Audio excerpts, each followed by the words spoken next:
Paartileen Oromiyaa keessa socho'an ABO fi KFO'n marii biyyaalessaa irratti hirmaachuu dhabuun dhiibbaa hin qabu. Paartileen lamaan bal'inaan naannoo Oromiyaa keessa socho'an kuni filannoo biyyaalessaa marsaa 6ffaa irratti hin hirmaanne ture. Hundeeffama isaarraa eegalee Koomishinii marii biyyaalessaa irratti dhaabbilee gaaffii kaasaa turan keessaa tokko ka ta'an paartileen kunneen koomishinichi waliin dalagaa hin jirru jedheera. Koomishinara ittaantuu Koomishinii marii biyyaalessaa Itoophiyaa ka ta'an Dr. Hiruut Gabrasillaasee turtii miidiyaa biyya keessaa waliin taasisaniin paartilee galmaanii jiran 63 ta'an keessaa 40 ol waliin dalagaa akka jiran himan.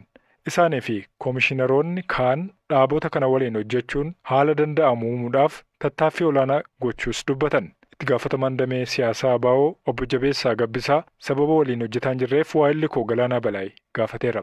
Paartilee wallabbii keessa jiran walitti dhufanii akkamitti maree kana gaggeessina, eenyuun nu gaggeessa, eessatti gaggeeffanna ka jedhu kana mara jalqaba irratti walii galuu qabu jechuudha. Mareen siyaasaa tokko iftoomina qabaachuu qabaa, qaama walabaan gaggeeffamuu qabaa, hunda ka hammate ta'uu qabaa. Adeemsa jalqaba irraa haga dhumaatti paartiilee waldhabbii kana keessa jiran hunda kan hirmaachisu ta'uu qaba jechuudha. Kan hunda utuu hin guuttatin paartiin nuyi walii waldhabbii qabnu, paartiin nuyi walii lola keessa jiru, waldhabbii keessa jiru, ofuma naashinaal daayaloogii, ofuma seeratti naashinaal daayaaloogii gaggeeffamu tolfatee, ofuma kanneen naashinaal daayaloogii kana hoogganan ofuma achi ramadatee ofuma isaati hunda akka waan marii bilchiginnaa ta'etti ofuma waan fedhe hojjetee as nutti baasee jechuudha. Ni ammoo adeemsi marii siyaasaa tokko hunda kan hirmaachisu, iftoomina kan qabu, qaama walabaan bakka walabatti kan gaggeeffamu ta'uu qaba kan jedhu ejjennoo qabnaa jechuudha. Paartiilee walitti dhufanii eenyutu nu mariisise? Ajandaan keenya maali? Term of reference qajeelfamee ittiin mariin kun gaggeeffamu maali? Kana hunda paartiileen walitti dhufanii waliin haasa'anii murteeffatanii itti seenaa isaan garuu ofumaa seeras tolfatanii koomishinarota ramadatan ofumaa oofaa jiru jechuudha. Waldhabbii jiru furuuf utuu hin taane ka akeeka ittiin paartii amma aangoorra jiru umurii aangoo isaa dheeressuu, ittiin addunyaa hawwatanii ittiin bajeta argachuu, darbee immoo kunoo mariirra jirra jedhanii ittiin hojii dippiloomaasii, hojii siyaasaa uummata keessa hojjechuu, alatti immoo hojii dippiloomaasii, bu'aa dippiloomaasii argachuuf malee onnee irraa garaagarummaa jiru furuuf akka hin taane hubannee ejjennoo fudhannee. Kanaaf ejjennoo keenya hanga sadarkaa ministeera haqaatti naashinaal diyaaloog yookaan immoo marii siyaasaa nu jennu kanarraa quurama qabnu, rakkoo qabnu, wanneen fooyya'uu qaban hunda tokko 2, 3, 4 jennee tarreessinee wanneen fooyya'uu qaban illee quurama qabnu dhiyeessinee turre jechuudha. Inni fudhatama arganne fudhatamne kanaaf adeemsa kana keessa hin jirru jechuudha. Wanni amma ministeera haqaaf dhiyeessitanis fudhataman arganne deebiin arganne. Tokko deebiin arganne ministeera haqaatti qaamaan COP members miseensoti COP keessa jiran paartileen COP jalatti ijaaramanii jiran bakka ministeerri haqaa jirutti bakka national dialogue commissioners yookaan koomishinerooti marii biyyoolessaa kun jiranitti qaamaa fuulaan walitti dhufne akkaataatti mariin siyaasaa gaggeeffamu. Sirna addunyaa ittiin mariin siyaasaa gaggeeffamu kana. Amma akkasitti marii siyaasaa gaggeessaa jirtan kun ammoo kana hin guutu. Kanaaf kun guutamuu qaba. Seera koomishiniin marii biyyoolessaa kun itti ijaarame mataasaa fooyya'u akka qabu, jijjiiramuu akka qabu. Mariin siyaasaa kun yookaan naashinaal diyaaloogiin kun akka itti gaggeeffamu hunda fuulaa wal dura teenyee yaada keenya ibsine yaada keenya tokko fudhatamne jechuudha. Uummata isin hin qabsoofnaaf jettan miidhuu danda'a yaadni jedhu jira. Isa kana akkamittiin ilaaltu? Waltajjii adda bilisummaa Oromoo hirmaatu, waltajjii sagalee uummata Oromoo kabaju, waltajjii gaaffii uummata Oromootiif deebii waarawaa kennu, gaaffii waltajjii sagaleen uummata Oromoo irratti kabajamu ta'uu qaba. Kanarraa kan hafe deemanii waa'ila paartii biraatiif waa'ila ta'anii gaaffii uummata Oromoo bisaanitti naqanii deebisuu ta'a jechuudha. Kanaan dura deebiidhaan kenneen garuu koomishiniin marii biyyaalessaa himannaa irratti dhiyaate akka mormu ibseera. Paartileen lamaan bal'inaan naannoo Oromiyaa keessa socho'an kuni filannoo biyyaalessaa marsaa 6ffaa irratti hin hirmaanne ture. Hundeeffama isaarraa eegalee koomishinii marii biyyaalessaa irratti dhaabbilee gaaffii kaasaa turan keessaa tokko ka ta'an paartileen kunneen koomishinichi waliin dalagaa hin jirru jedheera. Koomishinara ittaantuu Koomishinii marii biyyaalessaa Itoophiyaa ka ta'an Dr. Hiruut Gabrasillaasee turtii miidiyaa biyya keessaa waliin taasisaniin paartilee galmaanii jiran 63 ta'an keessaa 40 ol waliin dalagaa akka jiran himan. Isaanii fi koomishinaroonni kaan dhaabota kana waliin hojjechuun haala danda'amu uumuudhaaf tattaaffii olaanaa gochuus dubbatan. Itti gaafatamaan damee siyaasaa ABO obbo Jabeessaa Gabbisaa sababa waliin hojjetaan jirreef waa'illi koo Galaanaa Balaay gaafateera. Paartiilee waldhabbii keessa jiran walitti dhufanii akkamitti maree kana gaggeessina eenyuun nu gaggeessa eessatti gaggeeffanna ka jedhu kana mara jalqaba irratti walii galuu qabu jechuudha. Mareen siyaasaa tokko iftoomina qabaachuu qabaa, qaama walabaan gaggeeffamuu qabaa, hunda ka hammate ta'uu qabaa.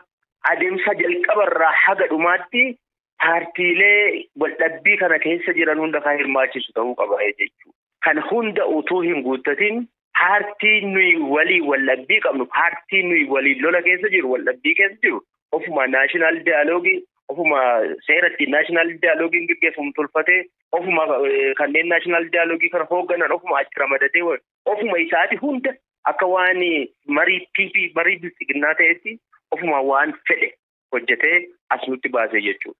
Ni ammoo adeemsi marii siyaasaa tokko hunda kan hirmaachisu, iftoomina kan qabu, qaama walabaan bakka walabatti kan gaggeeffamu ta'uu qaba kan jiru ejjennoo qabnaa jechuudha. Paartiilee walitti dhufanii eenyutu nu mariisise?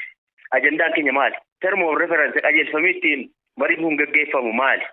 Kana hunda paartiileen walitti dhufanii waliin haasa'anii murteeffatanii itti seenaa isaan garuu ofumaa seeras tolfatanii komishiinarootatti ramadatan ofumaa oofaa jiru jechuudha. Waldhabbii jiru furuuf utuu hin taane ka akeeka ittiin paartii amma aangoorra jiru umurii aangoo isaa dheeressuu, ittiin addunyaa hawwatanii ittiin bajeta argachuu, darbee immoo kunoo mariirra jirra jedhanii ittiin hojii dippiloomaasii, hojii siyaasaa uummata keessa hojjechuu, alatti immoo hojii dippiloomaasii, bu'aa dippiloomaasii argachuuf malee onnee irraa garaagarummaa jiru furuuf akka hin taane hubannee ejjennoo fudhannee. Kanaaf ejjennoo keenya hanga sadarkaa ministeera haqaatti naashinaal diyaaloog yookaan immoo marii siyaasaa nu jennu kanarraa quurama qabnu, rakkoo qabnu, wanneen fooyya'uu qaban hunda tokko 2, 3, 4 jennee tarreessinee wanneen fooyya'uu qaban illee quurama qabnu dhiyeessinee turre jechuudha. Inni fudhatama arganne deebiin arganne. Fudhatamne kanaaf adeemsa kana keessa hin jirru jechuudha. Wanni amma ministeera haqaaf dhiyeessitanis fudhataman arganne deebii sin arganne. Tokko deebiin arganne ministeera haqaatti qaamaan COP members miseensoti COP keessa jiran paartiileen COP jalatti ijaaramanii jiran bakka ministeerri haqaa jirutti bakka national dialogue commissioners yookaan komishinerooti marii biyyoolessaa kun jiranitti qaamaa fuulaan walitti dhufne akkaataatti mariin siyaasaa gaggeeffamu. Sirna addunyaa ittiin mariin siyaasaa gaggeeffamu kana. Amma akkasitti marii siyaasaa gaggeessaa jirtan kun ammoo kana hin guutu. Kanaaf kun guutamuu qaba. Seera komishiniin marii biyyoolessaa kun itti ijaarame mataasaa fooyya'u akka qabu, jijjiiramuu akka qabu. Mariin siyaasaa kun yookaan naashinaal diyaaloogiin kun akkanatti gaggeeffamu hunda fuulaa wal dura teenyee yaada keenya ibsine yaada keenya tokko fudhatamne jechuudha. Uummata isin hin qabsoofnaaf jettan miidhuu danda'a yaadni jedhu jira. Isa kana akkamittiin ilaaltu? Waltajjii adda bilisummaa Oromoo hirmaatu, waltajjii sagalee uummata Oromoo kabaju, waltajjii gaaffii uummata Oromootiif deebii waarawaa kennu, gaaffii waltajjii sagaleen uummata Oromoo irratti kabajamu ta'uu qaba. Kanarraa kan hafe deemanii waa'ila paartii biraatiif waa'ila ta'anii gaaffii uummata Oromoo bisaanitti naqanii deebisuu ta'a jechuudha. Kanaan dura deebiidhaan kenneen garuu komishiniin marii biyyaalessaa himannaa irratti dhiyaate akka mormu. Daldalli gogaarree idil addunyaa kan waggaatti arroonni miliyoona 5 sababiidhuma kanaan qalaman Afrikaa keessaa dhorkamuu mala. Kaampaaniiwwan Chaayinaa keessatti argaman gogaarree kana danfisanii qoricha aadaa Ijaawoo jedhamurraa hojjetu. Qorichi kun qabiyyee namoonni akka hin dulloomne taasisuu qabaa jedhanii amanu. Dhaabbanni bu'uura isaa UK godhate sababiidhuma gogaa kanaan hanni harrootaa addunyaa irratti dabaleeraa jedheera. Kunis hawaasa harroota ittiin midhaanii fi waan kaan ittiin fe'atuuf yaaddoodha. Biraazil daldala gogaarree dhorkuudhaaf akka jettu himtee jirti. Sanbataa fi dilbata hooggantoonni Afrikaa yaa'ii gamtaa Afrikaaf Finfinneetti wal ga'anis dhimma kana ni mari'atu. Gabaasa gaazexeessuun Keeniyaa Viiktooriyaa Giil qopheessitee akka maatii kiyyaa tokkottiin isaan ilaala. Kan inni Steve dubbisaa jiruuf dhihoo harroonni isaa hatamanii ajjeefamaniiru. Ji'a darbe harroota isaa goodaa oolan fiduuf gad bu'e. As dhaqee achi dhaqee ollaas gaafatee jooree jaawwaree dhabe. Guyyaa guutuu halkanis isaan barbaadeen dhabe. Guyyoota 3 booda hiriyyaan kiyya natti bilbilee akka qalamanii gataman natti hime. Gogaa irraa baasanii gataniiru. Harroonni lamaan Steve gogaa isaaniif jecha ajjeefamaniiru. The high demand for donkey skins is driven by the demand for a product called Qoricha aadaa Chaayinaa Ijaaw jedhamu oomishuuf jecha gogaan harree akkaan barbaadamaa jira. Qoricha durii fi baay'ee beekamudha. Ijaaw itself is absolutely centuries old. Yaaneke Meerik dhaabbata dhimma eegumsa harree irratti dalagu Donkey Sanctuary bu'uurasaa UK godhate keessa dalagdi. Dhaabbati kun waggoota muraasa darban daldala gogaa harree Chaayinaatti qoricha tolchuuf oolu akka hin raawwatamne duula gaggeessutti jira. The production of Ijaaw is now on commercial scale. Marketing. Bara ammayyaa kanatti immoo oomishi qoricha Ijaaw daldalamaa jira. Gabaan isaas baay'ee guddateera. Kanatti harreen Chaayinaa keessaa fedhii jiru guutuu dadhabee indastiriin oomisha kanaa harree bakka biraa jiran barbaacha eegale. Indastiriin gogaa harree kun gara caalu Afrikaa, Ameerikaa Kibbaa fi Eeshiyaa irratti xiyyeeffate. Kunis kan ta'e immoo hawaasi baadiyyaa ardii kanneen keessa jiraatuu fi gara caalu hiyyeessa ta'e harroota geejibaaf itti dhimma ba'an baay'ee waan qabuufi. Biyyoonni tokko tokko qalma harreen eeyyamu kaan immoo ni dhorku. Itoophiyaan biyya harroonni hedduu keessa argaman keessaa tokko. Mormiin jabaa irra deddeebiin dhaga'amus ammallee warshaan qalma harree asallaa dalaguutti jira. Dhaabbaticharraa qondaalli kana dura dubbisne harree qalanii waan hunda ishee haalatti akka ergan BBC'tti himaniiru.